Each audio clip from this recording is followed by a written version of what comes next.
At my first fitting, I saw a litany of like source material stuff, pictures they had gotten of runway models and people that, you know, look nothing like me, or like kind of, as long as they were blonde.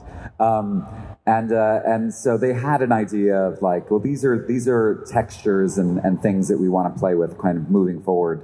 But with this particular track in the first season, like we knew that the main thing was the cat suit. We knew that like the thing we wanted to give everybody and that we wanted for ourselves was to recreate that slinky little number. So I remember that there was a lot of talk of that, but for the most part, they had figured pretty much everything out. I mean, it was so fast and furious that I didn't have time to influence the decision making. Like I influenced shoes and certain things, and like yeah, and we picked out of the things that we pulled from. But you know, like it was so fast. I don't even know if they had time to influence it. You know, they were. You looked incredible. Thank you. Oh my God, I was looking at a lot of the outfits and thinking, God, I wish I could pull that off. I'm sure you can. That was the thing. Yesterday, somebody came up to me and said that they were really afraid of cosplaying as Desire because they weren't entirely confident in themselves and in their body and all of these things. And then they showed up, you know, in the cat suit and the cosplay, and they were like, it changed everything. The second I put it on and like just did it and started walking around, I was like, oh my God, it's so empowering.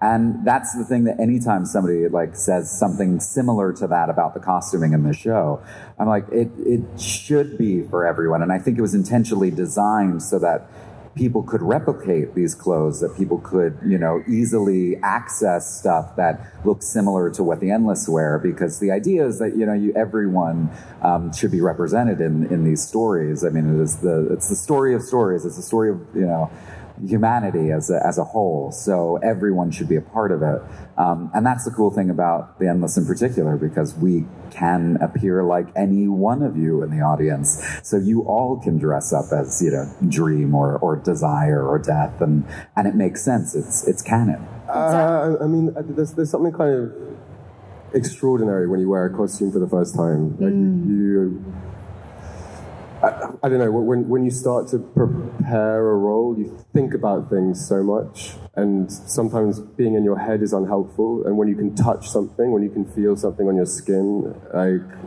it creates an idea and a feeling in you that is entirely different to what you could have imagined, and you feel like it's beginning, like you're ready. And I remember putting the costume on for the first time and feeling that start, and being so profoundly excited.